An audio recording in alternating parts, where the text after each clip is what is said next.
otvorí. Či chceme, či nie, prichádza ten čas a my odchádzame. Prečože to, Bránko? Prečo? Či si im závidel niečo?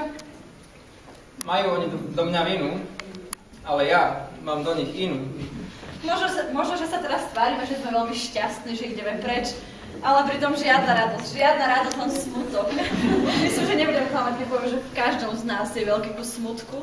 Smutku za touto školou, za všetkými hodinami, ktoré sme tu prežili, za každou písomkou, za spolužiakmi, za pani bufetárkou, za všetkými prebdenými nocami, za skvelými telocvikármi.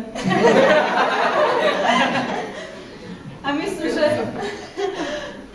pred nejednou písomkou, keď sme sa učili, to vyzeralo asi takto. Bola polnoc, čas zlý, krutý.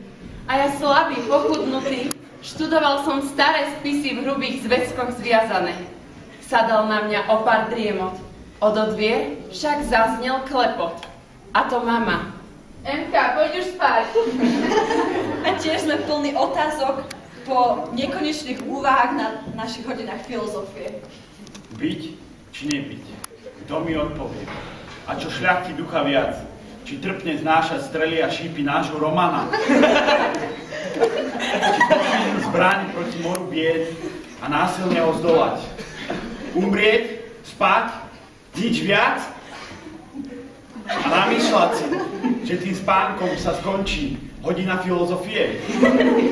Odpovede na tieto otázky sme od vás síce nedostali, ale to preto, že odpovedať si musíme sami. No myslím, že môžem povedať, že každý z vás nás nasadil alebo pustil na cestu, na tú správnu cestu, ktorou by sme mali v našich životoch kráčať. Angličtina. Ďalší predmet, kvôli ktorému sme mali toľko stresov. No myslím, že všetci sme, a myslím, že každý z nás sa naozaj naučil jedno a to si budeme opakovať aj pred maturitou. Hoj môj, detstvo môjho rodu, kto krádnou rukou siahne na tvoju slobodu. A čo len dušu dáš v tom boj divokom, mort len, a voľ nebyť, ako povedať, I don't know. Naozaj sme vám veľmi vďační, lebo to, čo ste nám dali, nie je toho málo a myslím, že ste nás každý ovplyvnili a pozitívne ovplyvnili. A myslím, že najlepšie to vystihne jeden z nás. A myslím, že hovorí za všetkých z nás. Miloval som vás. Láska sa ma dotkla a možno na dne duši vstlievami vy radšej vedzte, zhorela už dotla. Nie, netrápte sa darmo slzami, miloval som vás mlčky, bezútešne.